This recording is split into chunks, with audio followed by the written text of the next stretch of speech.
I'm excited today to talk all about the number one ranked team in the world at the moment, Brazil. I will be previewing what I think their 26-man squad for the 2022 World Cup will be, plus a bunch of facts and info along the way about the entire squad of players, and at the end, preferred formations and tactics. Before I start, I wanted to say that my first World Cup predictions video is currently up on my channel, so if you want to see a full breakdown of the entire tournament, please go check that out. Thank you to everyone who watches. I try my best to provide good, objective insight. Now, let's get into Brazil. Brazil have 5 World Cups in their incredible national team history. No other country has won it 5 times. They stand alone. When you think of the World Cup, you think of Brazil. You think of that famous yellow and green, all the strength and flair they play with, all the history. Stars of today like Neymar play in the shadow of legends. Pelé, the original Ronaldo. Although they haven't won the World Cup since 2002 in Japan, this fall they will likely go into the tournament as the number 1 ranked team in the world and the favorites to win it all. I think they legitimately have earned that top spot in the world, meaning I think this team is way better than the 2014 team and the 2018 team as well. Brazil have gone out in the semifinals and quarterfinals of the last 2 World Cups. In 2014, Brazil hosted the World Cup with massive expectations and ended up losing 7-1 to Germany in the semifinals in one of the most famous or infamous, I guess, matches in World Cup history. 4 years ago in Russia, they went out to Belgium in the quarterfinals after an own goal and an amazing Kevin De Bruyne goal in the first half. They did get a goal back late in that game, but they couldn't overcome the initial 2-0 deficit, so they lost 2-1. We very well could have had extra time in that game if not for an incredible save by Thibaut Courtois on Neymar from the top of the box in stoppage time. Maybe that was the save of the tournament. Now in 2022, I think this current iteration of Brazil are back to being a superpower on the world stage, and they will have all those same expectations this time around. Now here's my full squad predictions. First up, we have the manager, Tite. He's been Brazil's manager since summer 16. His record in all comps is very, very good. It's 56 wins, 5 losses, and 16 draws. His contract ends at the end of 2022, and there's been rumors for a while that he may take a job at a European club. I don't really know if that's going to happen. World Cup qualifying in CONMEBOL, which is South America, started all the way back in October of 2020. And Brazil ended up finishing first out of the 10 countries with a record of 14 wins, 0 losses, and only 3 draws. Going unbeaten in South American qualifying is no easy task at all, so big credit to Tite for getting this team to that top level again. Number 1 ranked team in the world, and now his next goal will be to go win the World Cup. First up in goal, we have Alisson, goalkeeper for Liverpool, one of the best in the world. Brazil legitimately have 2 of the top 5 international goalkeepers, and I'm guessing that Alisson will be the starter even though he didn't start in the Copa America final last year. Alisson actually scored an incredible goal for Liverpool on the final day of the 2020 season. So in stoppage time of the last game of the year, Alisson was all the way forward in the box for a last second corner, and he actually gets his head on it and he scores. And why am I telling you this? Well, that goal was super meaningful because it got Liverpool into the top 4 on basically the last kick of the season, the very last moment. And those 3 points, that win, secured Champions League football for Liverpool for 2021. And guess what? They ultimately went to the final this past season before losing to Real Madrid. So you can see how that one Alisson goal was so impactful for the club. And I'm talking about a goalkeeper here. Besides that, he's got world-class ability and apparently gets goals on corners too. Second, we have Ederson, goalkeeper for the best team in England, probably the best team in the world overall the past several seasons, Manchester City. I'm sure some people would dispute that claim, namely the Liverpool folks. He's kind of known as being really good with his feet, and that's definitely true. It'll be interesting to see what Brazil do at the World Cup when it comes to goalkeeper. Will they rotate and play both guys, or will they pick one, maybe go with the hot hand, and then the other just won't play? Ederson would basically be the starting goalkeeper for 90% or more of the other national teams if he weren't Brazilian. Our third goalkeeper is Weverton, I don't know who else would make this squad as a third goalkeeper. I know there's some names out there. The number 3 on this team will most certainly not play, but hey, making a squad with the caliber of Brazil is a big deal. It seems like he's always in the right position, and as a goalkeeper, that's very important. But you can also go and find incredible saves that this guy's made for his club. On to the defenders now. First is Marquinhos. In my mind, one of the top 10 center backs in the world. I don't have a current list off the top of my head, but I certainly think he's right up there near the very top. Captain for PSG and probably the future captain of the Brazilian national team after Thiago Silva steps away. He's a pretty tall, powerful guy with good speed. Pretty much exactly what you would want in an ideal center back.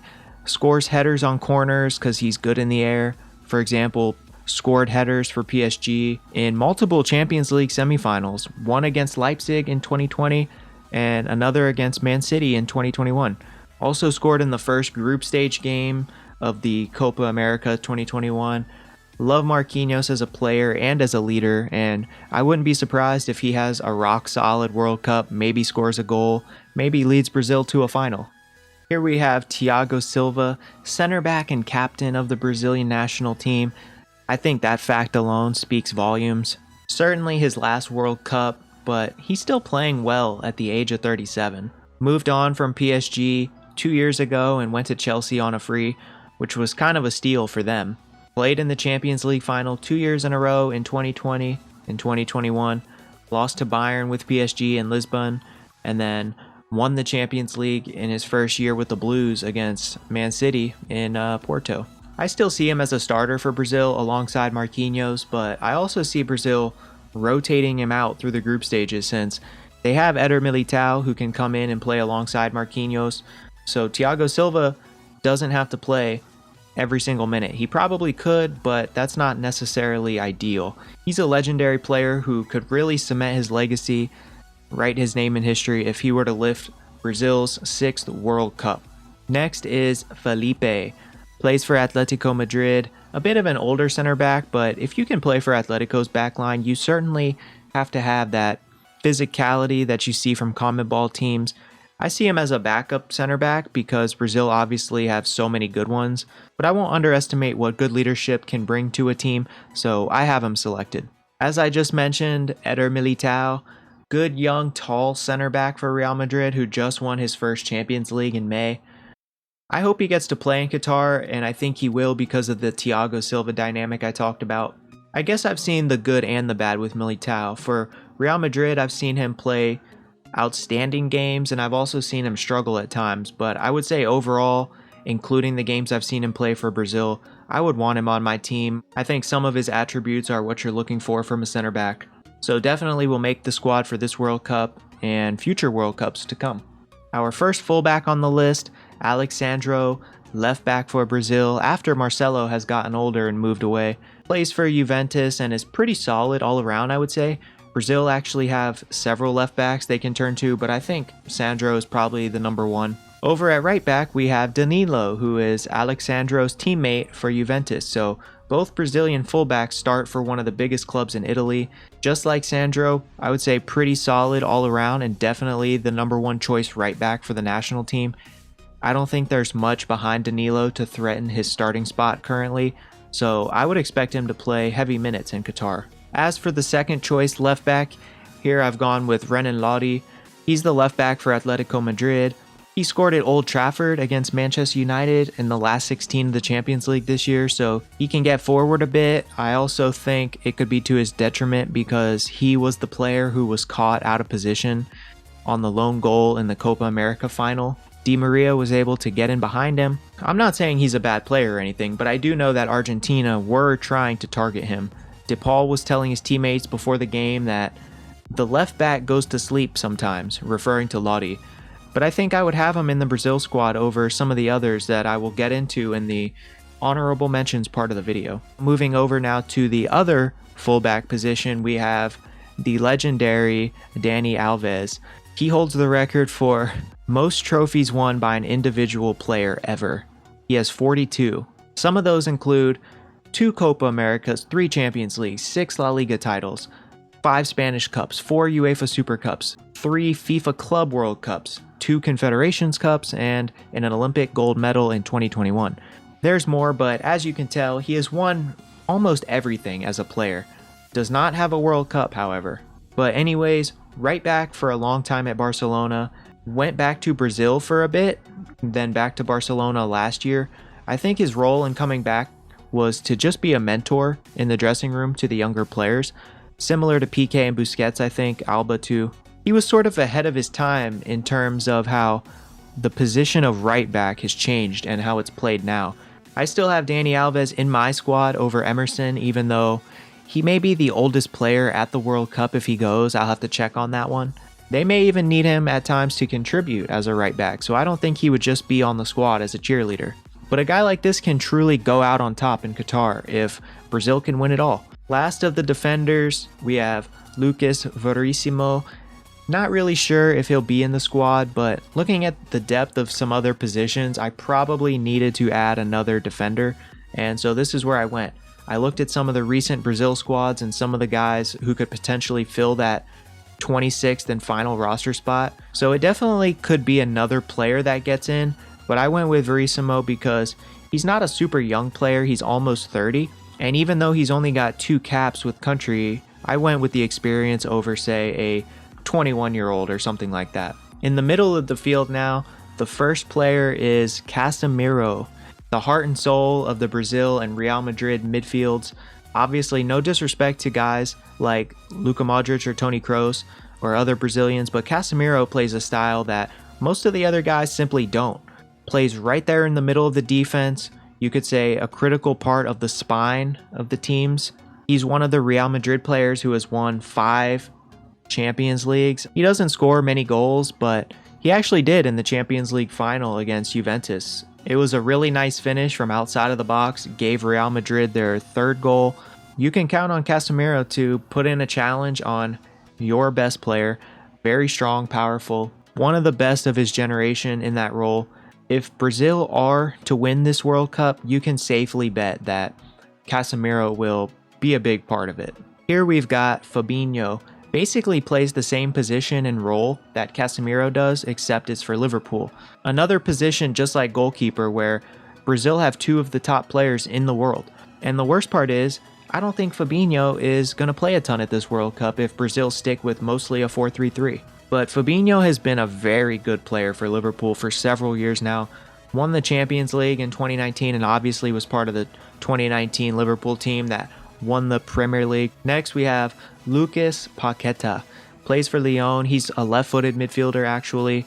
I think he's good. I think he's a starter in Brazil's midfield 3. He was last year at the Copa America and I thought he played well. He may be one of those guys that has a good World Cup and finds himself on a bigger club soon. We've seen that happen at every World Cup. Moving along now to Fred. I feel like he's a controversial player in terms of there's probably a big divide on whether or not Fred is good. I'll say this, for Brazil, I think he fits the team and has a defensive role in that midfield. I think he does it well, and even though he may pick up a yellow card or 2 here or there, he's probably still worth having around. No, I did not leave out Artur. I almost did, but I have a feeling that Tite will find a spot for him. Still at Juve, he's only been out of the national team since March, so definitely will warrant some consideration. I don't think Brazil has necessarily the number 1 midfield in the world, and having Artur in there will allow some more passes that unlock a defense, and that's what he can do, so that may get him a spot. Our last of the 6 midfielders in the squad, we have Bruno Guimaraes, promising youngster who's currently at Newcastle. Not many caps for Brazil yet, I think less than 10. I know many people will be putting Bruno into their future Brazil 11s, if not already their current one. He scored some really late spectacular goals for his club, especially against Leicester City this past year, and I think he's definitely aiming towards being a star for this team one day. At last, we've made it to the group of forwards, and first we have Philippe Coutinho. There was a time where I thought Coutinho's time had passed, but he's back in the team. Jumped around some clubs in Europe and finds himself at Aston Villa now. He scored a real nice goal at the Etihad on the final day of the season when it looked like City were going to fumble the title. He's definitely still got quality in that right foot. I remember in 2018, he scored Brazil's first goal of the World Cup against Switzerland. An amazing shot from the edge of the box. Really nice finish, and I think he gets the call up here once again. And now here's someone who needs no introduction, Neymar. Obviously one of the best and most famous players on the planet, truly a superstar. You can play him basically anywhere you want in attack and he can be effective. He's got everything, the ability, the dribbling, the passing, the finishing, the tricks. Recently he said something to the effect of, "This year it's all in," referring to how important it is of a time right now with the World Cup coming in a couple months and still trying to win the biggest prize for PSG. When he's healthy, still an unbelievable player. The spotlight and pressure, the weight of a nation will surely descend upon him at the World Cup just as it did for the previous two. It's interesting that he actually hasn't won many tournaments. Outside of the domestic leagues, he hasn't won the Champions League since 2015 with the insane MSN Barcelona team. He hasn't won the Copa America, even though Brazil won it in 2019, because if you remember, he hurt his ankle right before it started, and so he wasn't part of that squad. And then in 2021, he was incredible in the Copa America. They ultimately lost the final at home to Argentina at the Maracanã. Another massive opportunity to win a trophy on home soil, and it slipped past. Instead, your country's top rival Argentina and Lionel Messi won your continent's biggest prize in your home stadium. He did win the gold medal with Brazil at the 2016 Olympics in Rio. He scored the penalty that literally won it, the most fairy tale ending you could write up. That's a huge moment in his career and in his life. But I don't count the Olympics as a major trophy, like the World Cup, Euros, Copa America. That's why this World Cup is such a massive opportunity again for Neymar. Everything is set up for him to win. And I think if Brazil do lift the World Cup, a lot of the ill will out there for Neymar, like how people call him not a team guy, not a winner, etc., I think a lot of that will suddenly disappear if he adds World Cup winner to his name. He would jump into that short list of all-time best Brazilian players. At the World Cup, he might even pass Pelé for Brazil's all-time leading goal scorer. At the moment, he's second and only 3 goals behind Pelé, so he's going to overtake him soon, but at the World Cup would be very special, especially if they can go on to win it. So Neymar's still looking for that first major trophy with Brazil, and this year may be the best chance he gets to win a World Cup. Next, we have Vinicius Jr., a super talent who just signed a big extension with Real Madrid after scoring the Champions League winning goal this year in the final against Liverpool. He's a player that was billed as having superstar ability a couple years back when he burst onto the scene. I remember he was an inconsistent finisher at first, to the point where Benzema was caught telling his Real Madrid teammates in the tunnel at a game to not pass Vinicius the ball because he is playing against us. But he's improved so much the past few seasons, still super young, loads of pace and skill. In terms of market value, he's the 3rd most expensive player on the planet right now after Mbappe and Haaland. Up next is Gabriel Jesus. Just got a big move to Arsenal recently after several years of winning everything at City. I think Jesus is a pretty good player that wasn't a perfect fit for Pep's team.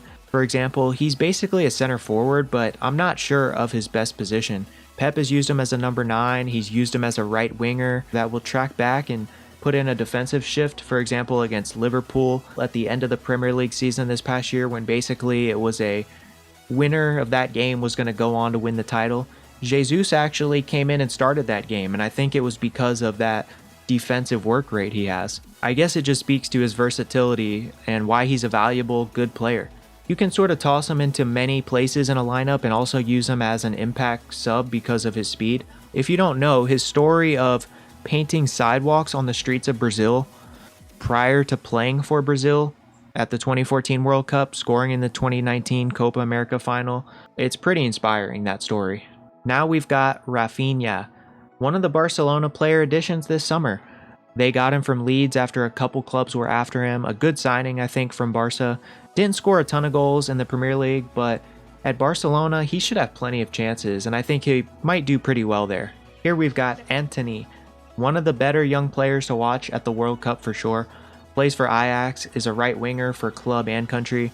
He comes into a stacked right winger position, so that may threaten his playing time in Qatar, but he brings that element of danger if he can get onto the field. Up top, we have Richarlison, a true number 9 who probably just needs more consistency in his play.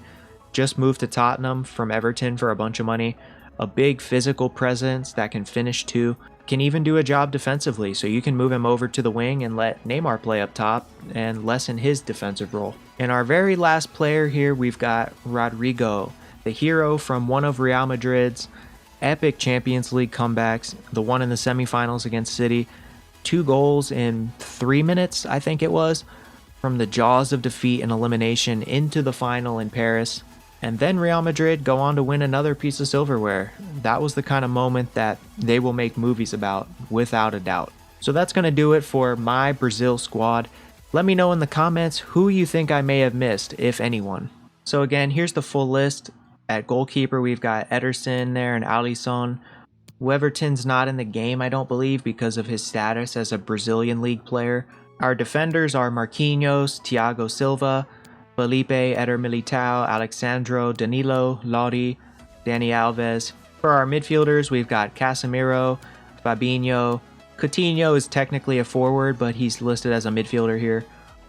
Lucas Paqueta, Fred, and now we've got the forwards, Neymar, Vinicius Jr., Gabriel Jesus, Rafinha, Antony, Richarlison, and Rodrigo. So yeah, very deep, talented squad. And now I wanted to go and talk about some of the honorable mentions that I considered, but ultimately, obviously, are not here in my team. First, we've got Roberto Firmino, Bobby Firmino.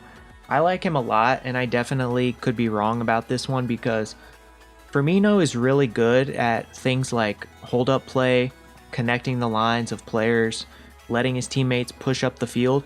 With him, it's not really the sexy stuff like scoring goals, but the things he does bring are important for a team.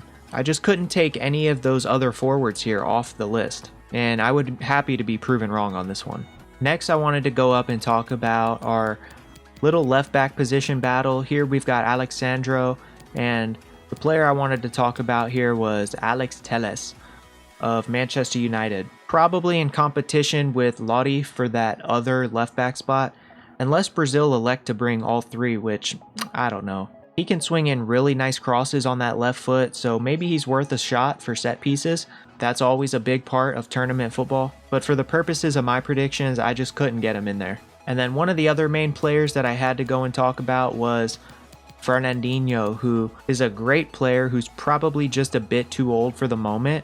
Maybe he can sneak into the team as a 4th or a 5th center back, but other than that, I don't think the pace is there anymore, so that's a shame. Some of the other names you can find here on this squad list, you've got Everton. I believe he was in the Copa America squad last year. Matias Cunha has been in the Brazil squad recently, I know that. Neres for Ajax, I don't think he'll get in. Emerson, Martinelli, Douglas Luiz. Another one who's not on FIFA because of playing in the Brazil League is Gabi Barbosa, who looked pretty solid at the Copa America last year, so he's probably in contention somewhat too. But basically, those are the guys who I had considerations for when I was putting together this squad. But outside of that, I don't know who else really is going to get in here.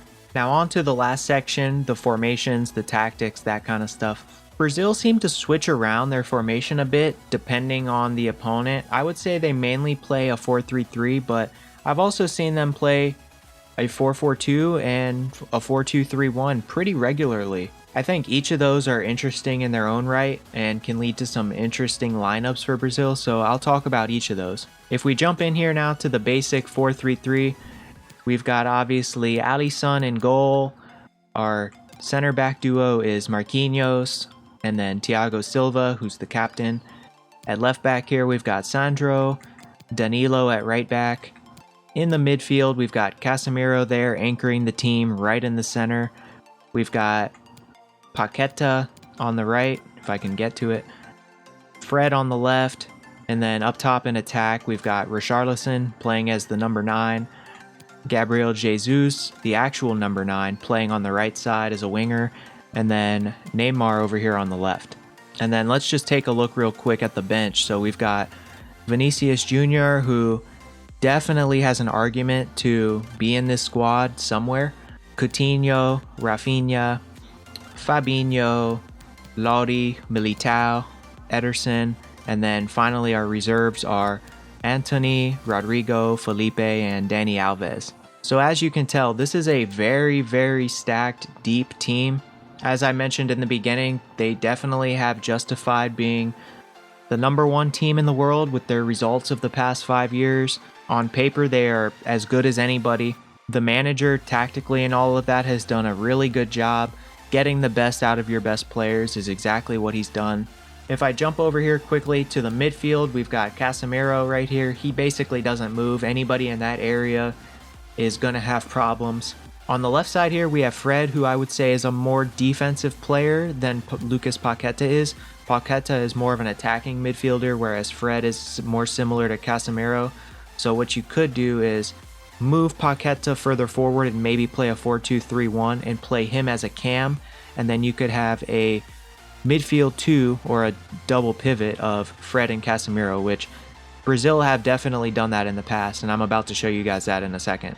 Up front real quick, we've got Richarlison right here as a striker, and then Jesus off to the right, Neymar on the left. You can basically move this front three around however you want.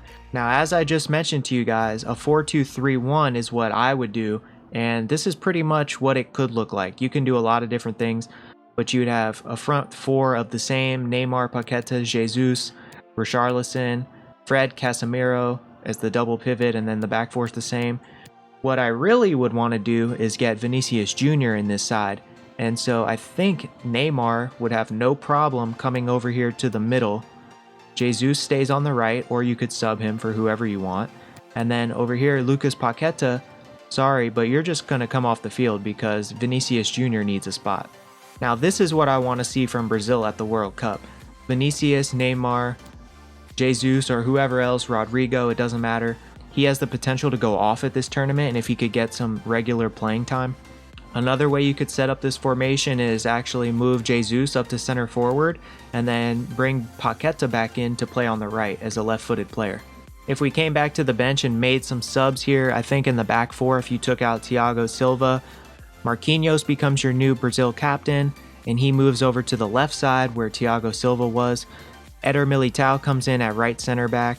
Dani Alves over here at right back is our backup, and then Renan Lodi on the other side.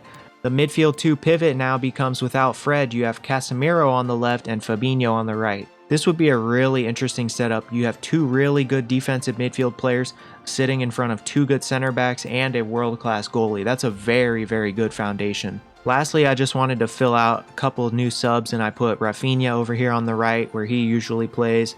This would work just fine, and then I also put Ederson in at goal.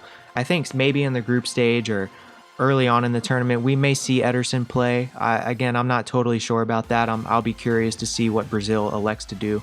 And now lastly, here's a 4-4-2 and what it could look like. I kept the same subs I just had in, so Ederson in goal, Militao, Marquinhos in the back. Our Casemiro, Fabinho midfield is amazing. On the left, we've got Vinicius, we've got Rafinha on the right, and then up top, we sort of have 2 midfield players, I guess you could say. I mean, Neymar's a bit of a hybrid, and Coutinho's an attacking midfielder. I've covered basically most of everything I've wanted to touch on today, so I think that's going to do it for this video. Make sure you're subscribed to the channel if you're not already, so you can get notifications when my newest videos go up. And that's all I have for now when it comes to Brazil. Thank you guys.